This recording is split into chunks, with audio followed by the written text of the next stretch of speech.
Hi, it's Kirk. Welcome to the A.D.K Rock and Metal channel. I'm delighted to announce that I've got Jay Bacon and Megan Target of the English metal band Vexed with me this evening. How are you doing, guys?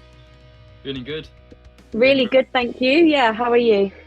Yeah, not too bad. Busy day at work, but I imagine it's probably been the same for you too as well. Very Yeah.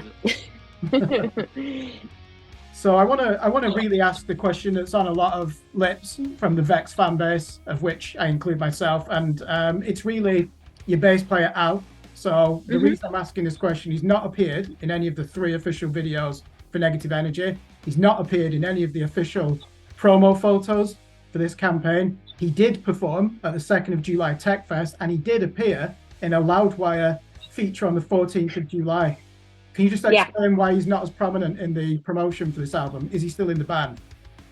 Yeah, he's still in the band. Alan's still around. The negative energy, like the writing process and the recording process, he was going through a really, really personal, difficult time. And so, for his own mental well-being and his mental health, he decided to take a step back. So we finished writing it and recording it us just between the three of us, me, Willem, and Jay.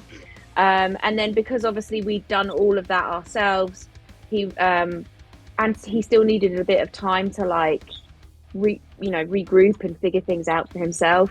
We were just like, we're going to carry on doing the campaign and get everything done while you sort of recover, make yourself feel a bit better.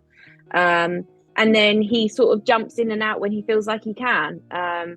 It's obviously a traditional thing is to have each member doing everything, but tradition is stupid. And if he's not been feeling up to it, like his mental health comes first. So he jumps in and out when he feels like he can, and yeah, it just works best that way for him.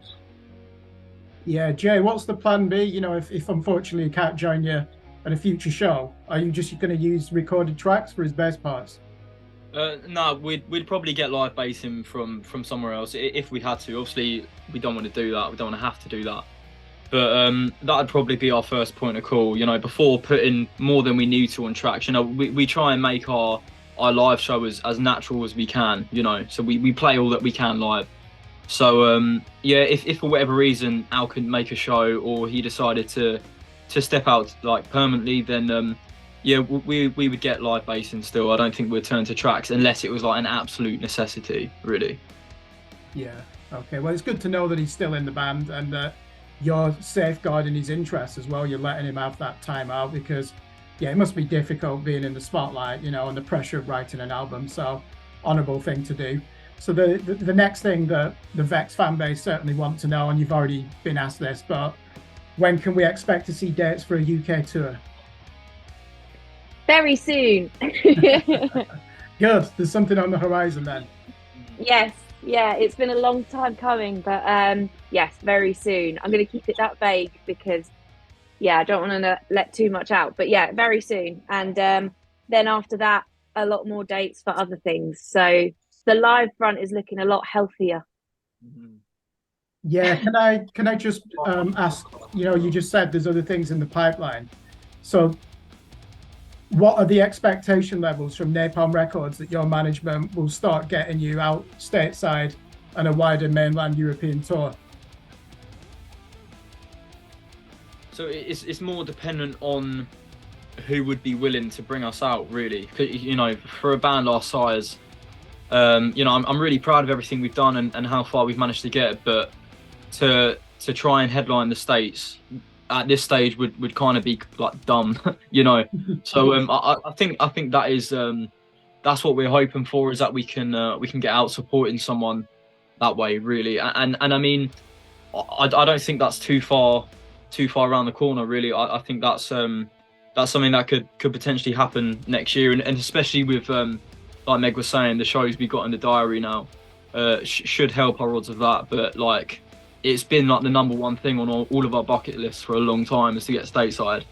And I know we've got a lot of fans in the States, apparently, from what I've seen. So I know there's a lot of people that I'd like to catch us live out there as well. Yeah, definitely. I've noticed that certainly on your socials. A lot of those people are from America, aren't they? That are leaving the comments, like "I love you, you're the best band ever." Most of them seem to be based in the US, don't they? Which is great to see. I mean, do you know what I think would be awesome for you guys?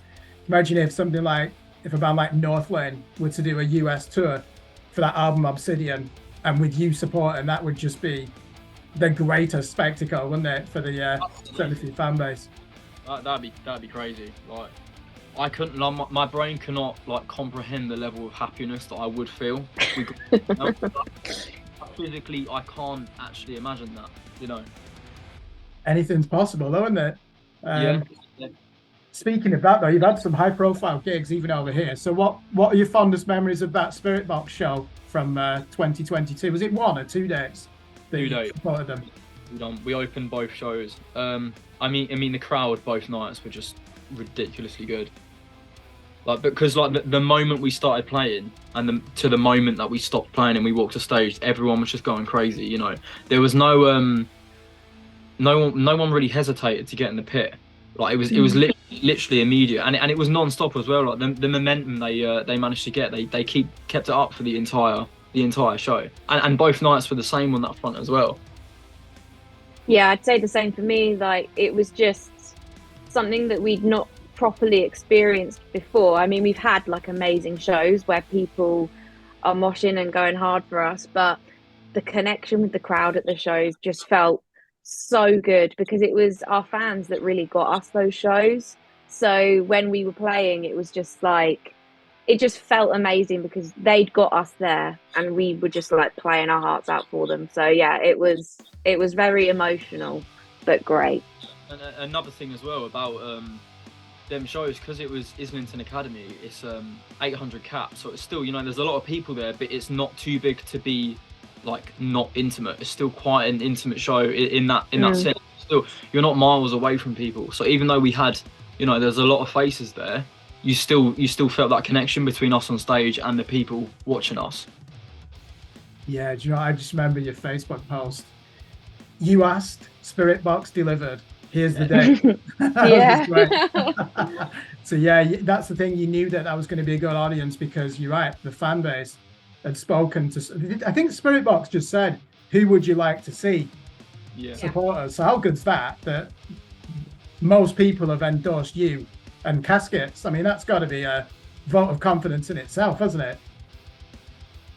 Yeah. Oh yeah. It's nice to prove that people are listening and people do care.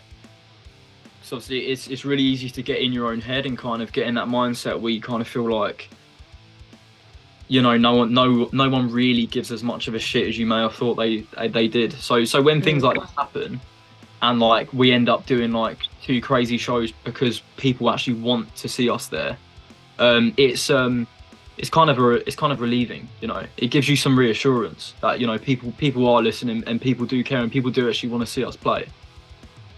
Yeah, definitely. Yeah. What did you learn when you were on the road with In Flames back in the spring last year? That was what, 7, 8 dates UK tour? 9 dates we done on that. I learned, do not eat deep fried pizza like an hour before you're going to go on stage. We all learned that. Yeah. No. God, what did we learn? It's such a blur because it went so quickly, but just the guys were so lovely, and their techs and like their like guitar techs and their whole team taught us so much about just general like stage etiquette and like how to do things, just like when it comes to setting up and kind of, I don't know, just good road etiquette really. To be honest, they said that we were very good anyway on that side of things. But yeah, it was nice to kind of chat to their roadies and things like that, because they have to tour with a lot of bands who try and, take the piss and want to talk to the band all the time. And yeah, we just kind of kept our distance, set up, played, got out the way as quickly as possible. And it was very much appreciated from them. We didn't try and take the limelight or anything. And it was a really nice learning curve for all of us, really, on that kind of front. And then just being able to get to watch them play every night was just incredible. Like, Chris Broderick is just so stupidly good at guitar. They're probably the tightest band I've ever seen before. Yeah. Like this one, at the Wolverhampton show, their monitor tech let me listen to the in-ear mix through one of their spare packs, and it literally sounded like pre-recorded audio that just wasn't mixed and mastered. I could not believe how tight they could play, because they were, they're playing this stuff live, and I'm stood there like, if I was sat like at home with a click in my ears, I still would not be able to play this well. Yeah, they're on stage performing and playing like, to the millisecond. Yeah, they're amazing. So good. Yeah, I was pleased when it was announced, because you had to cancel. Remember, the shit was January. I was meant to go to see you in London, and then because of COVID, I had to cancel it.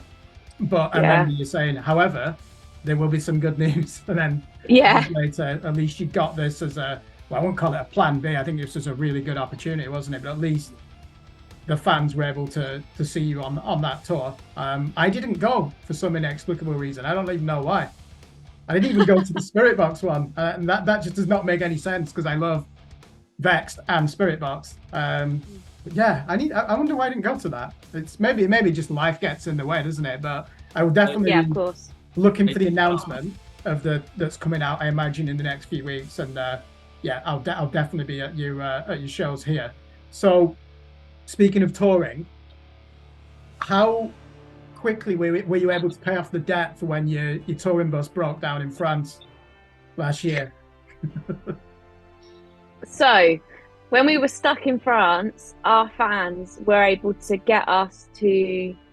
They were able to pay our teams. God, words aren't coming to me today. They were able to pay our team's wage. They were able to get them home on an emergency ferry with fresh tickets, pay off the garage, and help us sort of keep hydrated and fed within the space of 8 hours. They were our hotel expenses as well. Yeah, absolutely incredible. Sadly, the van is still out there, and he shall remain out there, as he was far too expensive to get home. So he has been laid to rest in Calais. But again, our fans just saved us that day. They really did. That makes sense, yeah, because I saw that the target was £1,000.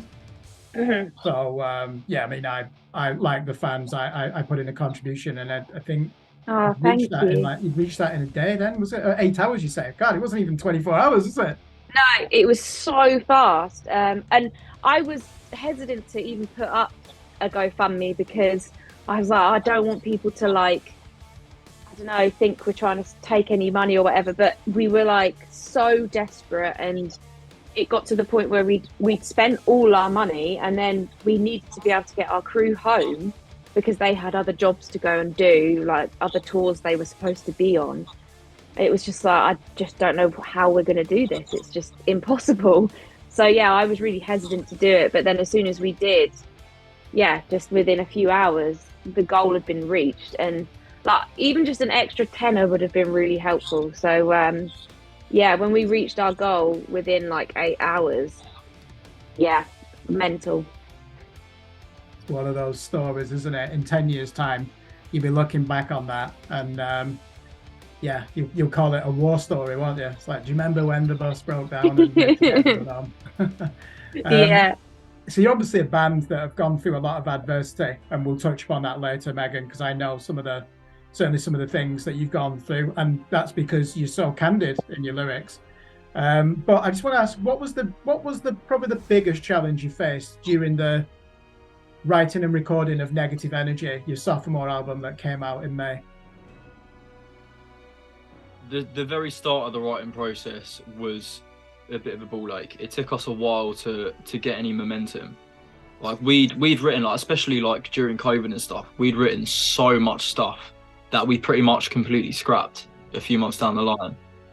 We probably had 5-6 tracks worth of material that we just it just wasn't working. So we pretty much just started from new with a clean slate. And you know, we I think it was Cross My Heart, Hope to Die. Al came up with the initial concept to that, and I think that's what got the ball, because that was the first thing we wrote for Negative Energy that actually worked, and we weren't hesitant about it. Do you know what I mean? Yeah. Yeah, we had such bad like writer's block, but also like writer identity. I think we just didn't know what we wanted to write, what we were trying to say. We were all just a bit numb from all the shit that we've been going through. So just trying to find inspiration was almost impossible. So when we decided that instead of like trying to put positive spins and like happy messages into like deeper meanings, and we were just like, fuck it, we're just going to write about how terrible things are. And then we got to Al's, and he'd sort of come up with the Hope to Die concept. It just came pouring out, didn't it? Like we wrote the whole album, I think, in the space of 3 months, wrote and recorded it.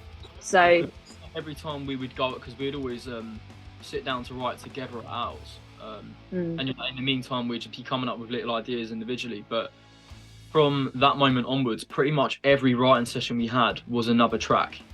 Yeah, more or less. That was how significantly things changed. Like changed after after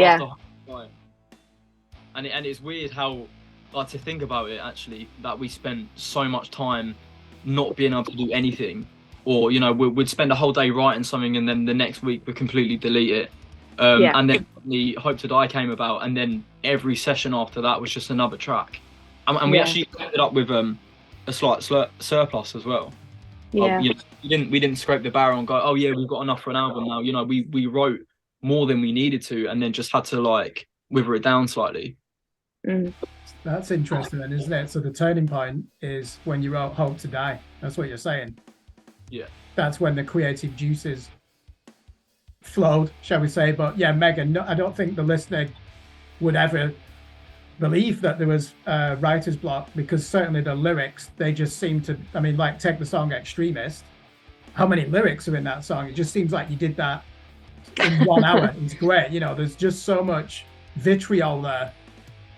So I'm rather surprised to learn that there was a bit of writer's block. It certainly doesn't come through when you listen to the album. But this is the second, so this is you've done a 1 album cycle, haven't you? It was interrupted by COVID. So you're now on your second album cycle. What have you done differently this time for this album? What have you had to do differently for this album? I wouldn't say there was a huge amount that was different, except from we're not just sat in our bedrooms doing shit all. Like for the first album, obviously COVID hit, and so we were just experiencing everything through a phone screen, and it just felt very disconnected and not very real. It just almost felt like it was an artificial kind of thing. Whereas this time around, like, we're getting to play shows, we're getting to actually meet people. It's just so much more intimate and personal and just special this time around, I think. Yeah, it's you seem to have had unanimous praise on this album. I haven't seen a negative review anywhere, and there must be 40 reviews out there. Yeah, it's mental. There's not been one that's like, oh, this is okay, 6 out of 10.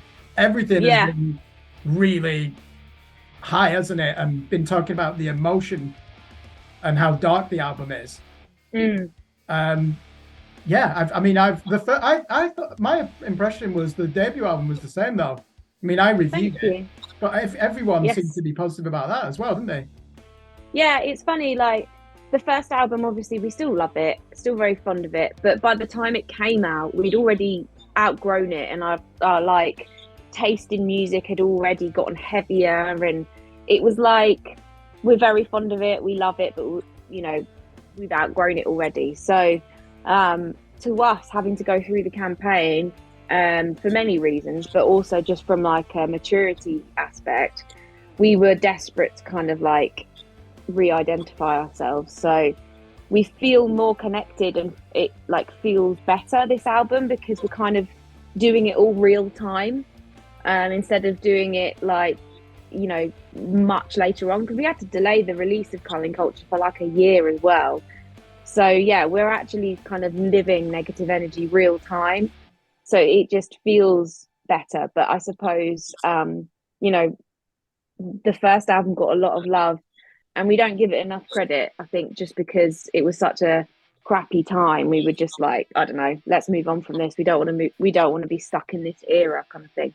But yeah, it's incredible, like the fact that everybody seems to like it, especially because we were kind of trapped in our own world writing it. And it's obviously a very dark album. When we released it, we didn't know if people would get it or understand it. So the fact that people do is just incredible. Can I ask then, because I know this comes up all the time when you're asking fans what is the favorite song. The one that comes up all the time is from your debut album, isn't it? It's Aurora, and that's my favorite. Will that be in the set list on the tour, on the next tour? So are you expecting to play that live? As it stands, it's not currently penciled in, but that's not to say it's not going to make another appearance again. You know, we done it at the Spirit Box shows, and it went down super well both nights. And it is like, I mean, it's one of my favorites. I think it is probably one of the best choruses we've ever written as well. And obviously, there's so many different elements to it, and obviously, it's a bit more radio friendly as well. So obviously, we're focusing more on negative energy at the moment, but that's not to say Aurora won't make another appearance, because like I said, it goes down well and it's fun to do live. Definitely. Yeah, and for my sake, it will come out, but not on like a every night on loads of tours, because it is vocally, it like covers such a huge range of my vocals that I need more than 24 hours to recover.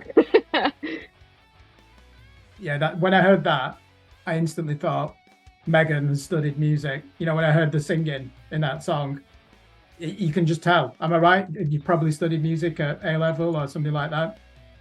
Yeah, I did. I wasn't a very good student, but I did study music. Yeah, definitely comes through.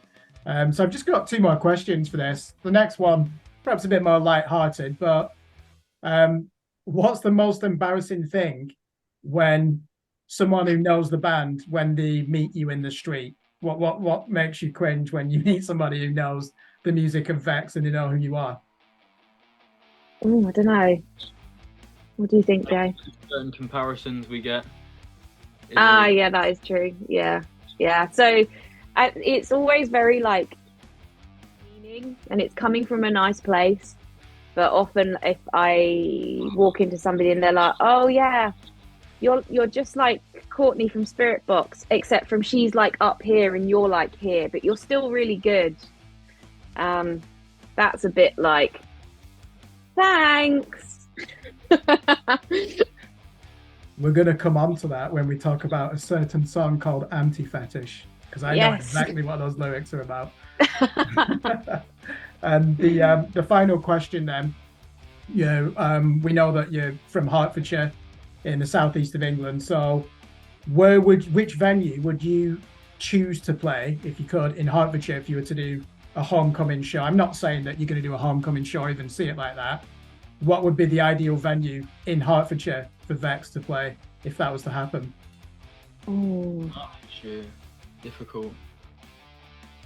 It's funny because Hertfordshire is like, it's such a strange county for like live music.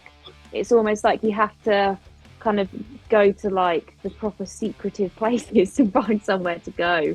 I don't know, really. I mean, Stevenage used to have some great venues. And like one of the venues we used to play when we were like in our baby bands was Club 85 in Hitchin. Yeah, and like if we could pull off a good show there, we would, because the memories are just like, that venue is just pure nostalgia. So yeah, probably there, but sadly just not many people go there, so I don't know if it would work.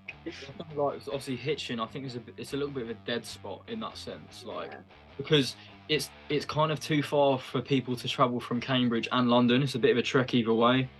But yeah, Club 85, like the amount of shows that we played there when I was like 14, playing loads of shows there. So yeah, the memories and the nostalgia, like I would love to go back there and play a show just for like old time's sake. Well, we covered the metal to the masses, you know, so I went to all 17 of those shows at Club 85 this year. You're right, great venue. You get a good turnout for the final and the semi-finals, don't you? And Yeah. You're right what you're saying. Cambridge, Peterborough, London, that apex. If you can draw them in, but like you said, you called it a dead spot. That is accurate to some extent, isn't it? It's to get everyone to that venue. I'm delighted to know that you'd want to play there, though. I mean, that would be such an honor for Club 85, you know, because obviously we've had bands like Enter Shikiri, who are from St. Albans, aren't they? They went on to make it, and you'd be kind of giving something back. That's the way I would look at it. So we need to make that happen. But obviously, your management have got to be involved in that. That's not something really you would do off the cuff, is it now?